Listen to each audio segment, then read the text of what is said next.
నువ్వే కావాలి. భయపడను అని కాస్త ధైర్యం నింపుకొని గంభీరంగా సీత చెప్తే, అది చూస్తాను బేబీ. ఎంతవరకు నన్ను తట్టుకోగలవో అని బుగ్గ మీద చిరుముద్దు అద్ది స్నానానికి వెళ్తే గుండెల మీద చెయ్యి వేసుకుని బాబోయ్! ఏంటి ముందుగానే ఎంత భయపడుతున్నాడు అని అంటే, ఏమీ లేదులే నా విక్రమ్‌కి తెలీదా నన్ను ఎలా చూసుకోవాలి అని చాలా కాన్ఫిడెంట్‌గా విక్రమ్ తనని స్మూత్‌గా హ్యాండిల్ చేస్తాడని ఓవర్ కాన్ఫిడెంట్‌తో హ్యాపీగా ఉంటుంది సీత. విక్రమ్ స్నానం చేసి వచ్చి నైట్ డ్రెస్ వేసుకుని ఎదురుగా ఉన్న సీతను చూసి అంటే గట్టిగా డిసైడ్ అయ్యావన్నమాట అని విక్రమ్ అనడంతో ముందే నన్ను భయపెట్టకండి డిన్నర్ చేద్దాం అని బాల్కనీలోకి తీసుకుని వెళ్తే గట్టిగానే ఇది డిసైడ్ అయ్యింది అని మనసులో అనుకున్న విక్రమ్ అలా ఉంటే నన్ను కాదు ఫుడ్ తినండి అని విక్రమ్కి అన్నం కలిపి గోరుముద్దలు తినిపిస్తే తన వైపు చూస్తూ ఉంటాడు. ప్లీజ్ విక్రమ్ తినండి నా చేత్తో మీకు తినిపించాలని చాలా హ్యాపీగా ఉంటుంది ప్లీజ్ ప్లీజ్ అని అనగా విక్రమ్ అన్నాన్ని తింటూ ఉంటాడు. సీత పెట్టేంత వరకు కూడా కాదనకుండా ఇద్దరు కూడా తిన్న తర్వాత కాసేపు అక్కడే కూర్చొని టైం స్పెండ్ చేస్తూ ఉంటే సీత చుట్టూ అల్లుకున్న విక్రమ్ చేతులు కుదురుగా ఉండక గిలిగింతలు పెడుతూ ఉంటే మెలకులు తిరిగిపోతూ ఉంటుంది సీత. విక్రమ్ పెదవులో గమనం ఎటువైపు వెళ్తుందో గమనించిన సీత కంగారుగా ఉంటుంది. సున్నితమైన స్థానాలలో మరింత సున్నితంగా మృదువుగా తాకుతున్న పెదాల తాకిడికి ఆమె తాపంతో తట్టుకోలేక తమకాలను రుచి చూస్తూ తనలో కలుగుతున్న కోరికలను వేగానికి ఎగసిపడుతున్న అతన్ని ఎంతగానో సీత కళ్ళలోకి చూస్తూ తన ప్రేమ మొత్తాన్ని చూపించడంలో వెనుకాడలేదు సీత. గది మొత్తం మల్లెపూలు గుబాళింపులకు ధీటుగా వారి తమకపు రాగాలు పోటీపడ్డాయి. అతన్ని గెలవాలని ప్రయత్నించే పని లేకుండా పూర్తిగా అతనికి సరెండర్ అయిపోతుంది సీత. తను ఇచ్చే తీపి గాయాలను కూడా ఇష్టంగా తీసుకునేంత ఇష్టంగా విక్రమ్ ఉంటే అతని ఆతిథ్యం ఇచ్చి తన పర్యాటక ప్రేమికుడు అందించి వడ్డించడంలో పూర్తిగా తన వంతు ప్రయత్నం చేస్తుంది. సీత సహకారం విక్రమ్ మరింత ప్రేరేపిస్తాయి. క్షణం వృధా చేయడం ఇష్టం లేక ప్రేమను కురిపిస్తూ ఆ రాత్రి మరింత అందంగా మలుచుకుంటారు. అంత అందమైన బహుమతి ఇచ్చిన సీతకు ప్రేమగా నుదుటిన ముద్దు పెట్టి ఇద్దరికీ బ్లాంకెట్ కప్పి అనుభవం మాటలు రావడం లేదు. అంతగా ఒకరినొకరు వేరు కాదని ఇద్దరు ఒకరిగా మారి కౌగిలిలో ఒదిగిపోతారు. గుండెల వరకు కప్పుకుని ఉన్న సీతను కన్నార్పకుండా చూస్తూ అంత ముద్దుగా అలసిన సతీ మోము మరింత అందంగా కనిపిస్తూ ఉండడంతో రెప్ప కొట్టడం మర్చిపోతాడు విక్రమ్. క్యూట్గా బొజ్జున్న సీతను చూస్తూ ఎలాగే ఇంత అందంగా పుట్టి నన్ను సైతం నీకోసం చుట్టూ తిరిగేలా చేసుకున్నావు అని అడుగుతూ మత్తుగా నిద్రపోతాడు. సీత ఉదయం లేచేసరికి విక్రమ్ పక్కన కనిపించకపోవడంతో చుట్టూ చూస్తూ ఉంటుంది. టైం చూసి ఫ్రెష్ అయి విక్రమ్కి కావలసిన బ్లాక్ టీ తనకు కాఫీ తీసుకుని వస్తుంది.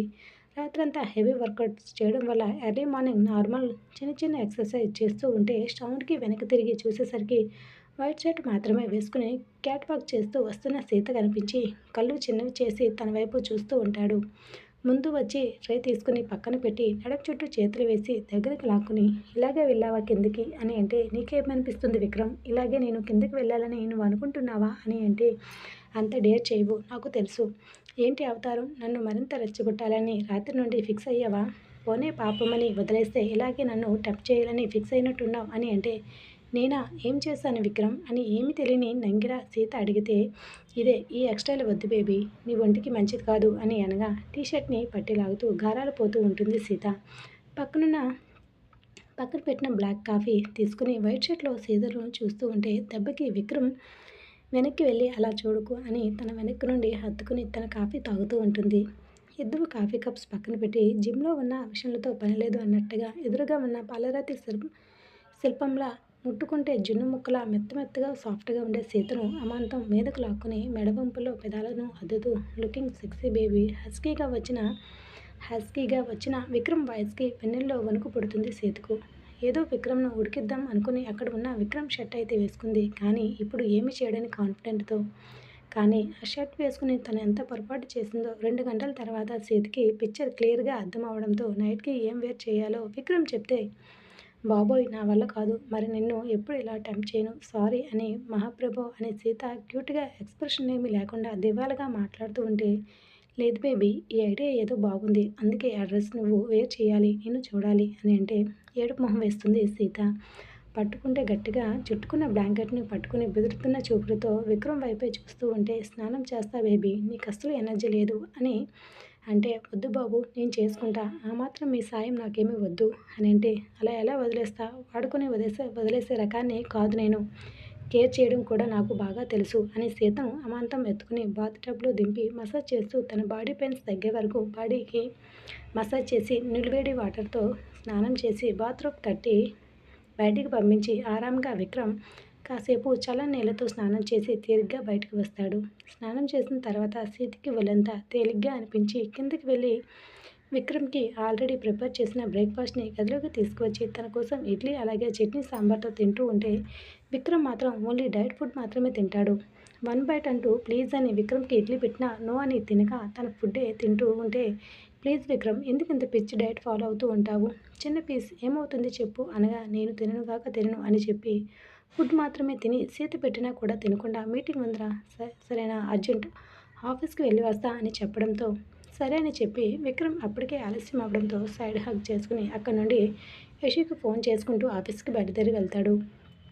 ఆల్రెడీ ఆఫీస్లో హాఫ్ అన్ అవర్ మీటింగ్కి టైం త్వరగా రారా అని అనడంతో సరే వస్తున్న మీటింగ్కి సంబంధించిన అవన్నీ రెడీగా పెట్టు, కరెక్ట్గా ఏమీ లేదు కదా చెక్ చేసి పెట్టావా అని ఆల్రెడీ అంటే చెక్ చేసాలేరా కరెక్షన్స్ ఏమీ లేవు నువ్వే లేటు బాబు త్వరగా రా అనగానే సరే అని విక్రమ్ ఫాస్ట్గా వెళ్తూ ఉంటాడు ఆఫీస్కి. విక్రమ్ ఆఫీస్కి వెళ్ళేసరికి మీటింగ్ టైం కూడా అవ్వడంతో నేరుగా క్యాబిన్కి వెళ్ళి ఫైల్ తీసుకుని మీటింగ్ రూమ్కి వెళ్తాడు. గంట తర్వాత బయటకు వచ్చి యశుకి కాంట్రాక్ట్ ఓకే చేయమని ఫైల్ ఇచ్చి ఆఫ్టర్నూన్ ఇంటికి వెళ్తున్నారా నీకు ఏదైనా అర్జెంట్ ఉంటే కాల్ చేయు అనడంతో ఒరేయ్ ప్లీజ్ రా అంత మాట అనుకో పూజిత ఇన్వైట్ చేసింది వెళ్ళకపోతే బాగోదు నేను ఆల్రెడీ వస్తా అని చెప్పా లేట్ అయింది బావా ప్లీజ్ సారీ ఫైల్ సంతకాలేవో నువ్వే చేసుకో అని చెప్పి యశు అక్కడి నుండి తుర్రుమంతే వీడు సరిగ్గా ఈ మధ్యన పనిచేయక షికార్లు డేటింగ్లు ఎక్కువయ్యాయి అని తిట్టుకుంటూ వెళ్ళి విక్రమ్ తన క్యాబిన్కి వెళ్ళి సేతికి కాల్ చేసి లంచ్కి రావడం లేదని చెప్పి తిరిగి వర్క్లో బిజీ అయితే 2 గంటలు అయ్యేసరికి సీత ఎదురుగా క్యారియర్తో ఉండడంతో నువ్వెందుకు వచ్చావు అన్నట్టు చూస్తే క్యారియర్ విక్రమ్ ముందు పెడుతుంది. నువ్వు తినొచ్చు కదా బేబీ ఇక్కడి వరకు ఎందుకు అంత అవసరమా అని అంటే నువ్వు తినకుండా ఇంట్లో ఎందుకు కష్టపడుతున్నావు విక్రమ్ క్యాంటీన్లో అయినా ఆర్డర్ పెట్టుకుని టైంకి తినొచ్చు కదా అంటే జ్యూస్ తాగా బేబీ అని విక్రమ్ సమాధానం చెప్తాడు. చాలే జ్యూస్ అంట తన కోసం చేసిన నాన్ వెజ్ ఐటమ్స్ అన్నీ ఒక ప్లేట్లో వేసి తనకి తినిపిస్తూ ఉంటే విక్రమ్ సీరియస్గా వర్క్ చేసుకుంటూ ఉంటాడు. ఇంపార్టెంట్ వర్క్ ఏమో అని సీత ఏమీ మాట్లాడక మౌనంగా తినిపించి తను కూడా తింటూ ఉంటుంది. క్యారియర్ అంతా అక్కడ పెట్టి గదిలోకి వెళ్ళి రెస్ట్ తీసుకుంటూ ఉంటుంది. విక్రమ్ చెప్పడంతో తర్వాత ఏం జరగనుందో వచ్చే ఎపిసోడ్లో మిస్ కాకండి. యశు పూజితతో వెళ్ళిన తర్వాత అక్కడ ఏం మాట్లాడతాడు, పూజిత ఇచ్చిన షాక్ ఏంటి, యశు మరి పూజిత చెప్పిన తర్వాత తనతో పెళ్ళికి ఒప్పుకుంటాడా లేదా వచ్చే ఎపిసోడ్లో మిస్ కాకండి. ఈరోజు episode like the video thanks for watching.